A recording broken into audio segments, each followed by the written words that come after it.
പശ്ചിമബംഗാളിൽ നിന്ന് ഞെട്ടിപ്പിക്കുന്ന ഒരു വാർത്തയാണ് അത് രാവിലെ പുറത്തുവരുന്നത്. പശ്ചിമബംഗാളിലെ ബിജെപി നേതാവും അടുത്ത മുഖ്യമന്ത്രി മുഖവുമായ സുവേന്ദു അധികാരിയുടെ പേഴ്സണൽ അസിസ്റ്റന്റ് വെടിയേറ്റ് കൊല്ലപ്പെട്ടു എന്നാണ് വിവരങ്ങൾ.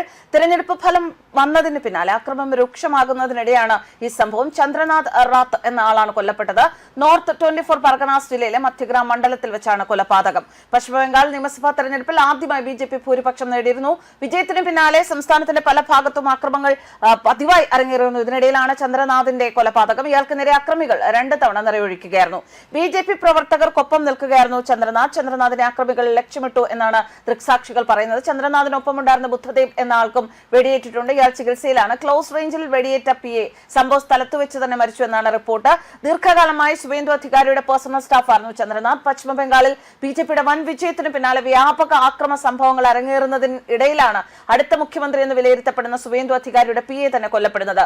ബംഗാൾ രാഷ്ട്രീയത്തിലെ കരുത്തുറ്റ പോരാട്ടങ്ങൾക്കിടയിൽ അധികം നിറഞ്ഞു നിൽക്കാതെ അണിയറയിൽ മാത്രം നിന്നിരുന്ന ഒരു വ്യക്തിയാണ് ചന്ദ്രനാഥ് രഥ്. ബിജെപി നേതാവ് സുവേന്ദു അധികാരിയുടെ പേഴ്സണൽ അസിസ്റ്റന്റ് എന്നതിൽ ഉപരിയായി അദ്ദേഹം തെരഞ്ഞെടുപ്പ് വിജയങ്ങളുടെ മുഖ്യശില്പികളിലും ഒരാളായിരുന്നു. തൃണമൂൽ കോൺഗ്രസ് വിട്ട് സുവേന്ദു അധികാരി ബിജെപിയിൽ ചേർന്ന ആ ഒരു നിർണായകമായ ഘട്ടത്തിൽ അദ്ദേഹത്തിനോടൊപ്പം ഉറച്ചുനിന്ന ചുരുക്കം ചില വ്യക്തികൾ ഉണ്ടായിരുന്നു. അതിലൊരാളാണ് ചന്ദ്രനാഥ്. വെറുമൊരു ഔദ്യോഗിക സഹായം മാത്രമായിരുന്നില്ല, സുവേന്ദുവിന്റെ രാഷ്ട്രീയ നീക്കങ്ങളെ ഏകോപിപ്പിച്ചിരുന്ന വിശ്വസ്തനായിരുന്ന വ്യക്തിയായിരുന്നു അദ്ദേഹം.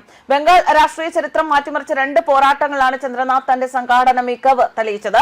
നന്ദിഗ്രാമിലെയും ഭവാനിപൂരിലെയും വിജയശില്പി എന്ന് തന്നെ അദ്ദേഹം അറിയപ്പെട്ടു.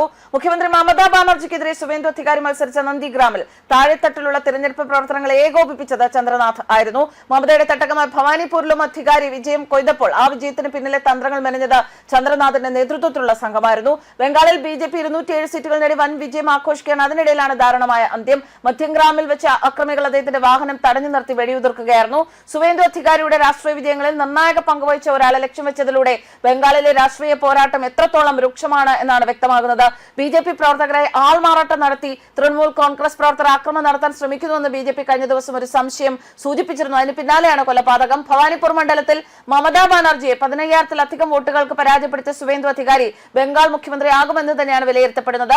ഭവാനിപൂരിന് പുറമെ നന്ദിഗ്രാമിൽ നിന്നും സുവേന്ദു അധികാരി വിജയിച്ചിരുന്നു. എന്തായാലും മധ്യഗ്രാം പോലീസ് സ്ഥലത്തെത്തി അന്വേഷണം ആരംഭിച്ചിട്ടുണ്ട്. ചന്ദ്രനാഥിന്റെ മൃതദേഹം മധ്യഗ്രാമിലെ ആശുപത്രിയിലാണ് നിലവിലുള്ളത്. സംഭവത്തിന് തൊട്ടു പിന്നാലെ അദ്ദേഹത്തിന്റെ മൃതദേഹം കാണാൻ സുവേന്ദു അധികാരി ആശുപത്രിയിലെത്തിയിരുന്നു. ക്രൂരമായ കൊലപാതകം എന്നാണ് സുവേന്ദു പ്രതികരിച്ചത്. തന്റെ സഹായിയെ മനഃപൂർവ്വം ലക്ഷ്യം വെച്ചതാണെന്നും അദ്ദേഹം ആരോപിച്ചു.